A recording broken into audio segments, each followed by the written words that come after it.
Évangile de Jésus-Christ selon saint Matthieu, chapitre 7. Ne jugez pas afin de n'être pas jugés, car du jugement dont vous jugez, on vous jugera. Et de la mesure dont vous mesurez, on mesurera pour vous. Qu'as-tu à regarder la paille qui est dans l'œil de ton frère, et la poutre qui est dans ton œil à toi, tu ne la remarques pas?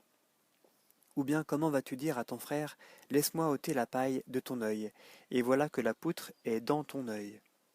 Hypocrite, ôte d'abord la poutre de ton œil, et alors tu verras clair pour ôter la paille de l'œil de ton frère.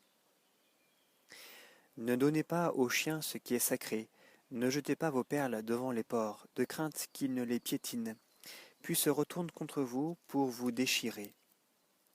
Demandez et l'on vous donnera, cherchez et vous trouverez, frappez et l'on vous ouvrira, car quiconque demande reçoit, qui cherche trouve, et à qui frappe on ouvrira. Quel est d'entre vous l'homme auquel son fils demandera du pain et qui lui remettra une pierre?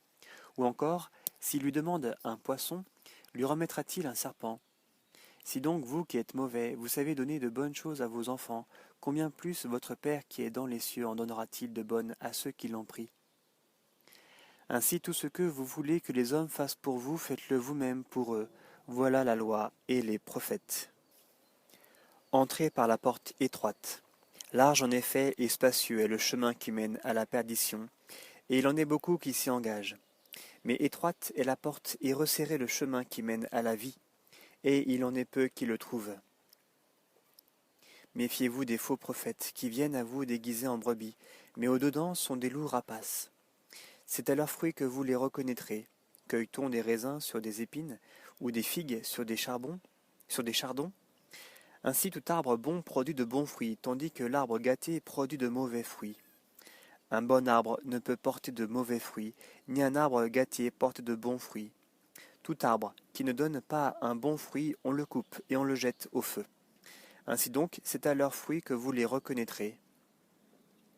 Ce n'est pas en me disant Seigneur, Seigneur, qu'on entrera dans le royaume des cieux, mais c'est en faisant la volonté de mon Père qui est dans les cieux. Beaucoup me diront en ce jour-là, Seigneur, Seigneur, n'est-ce pas en ton nom que nous avons prophétisé, en ton nom que nous avons chassé les démons, en ton nom que nous avons fait bien des miracles? Alors je leur dirai en face, jamais je ne vous ai connus.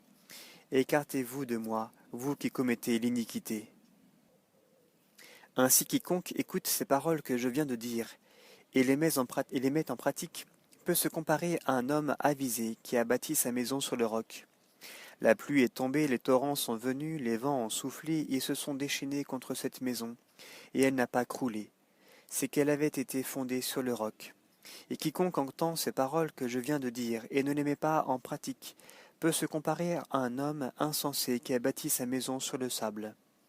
La pluie est tombée, les torrents sont venus, les vents ont soufflé et se sont rués sur cette maison, et elle s'est écroulée, et grande a été sa ruine. Et il advint, quand Jésus eut achevé ses discours, que les foules étaient frappées de son enseignement, car il les enseignait en homme qui a autorité, et non pas comme leurs scribes.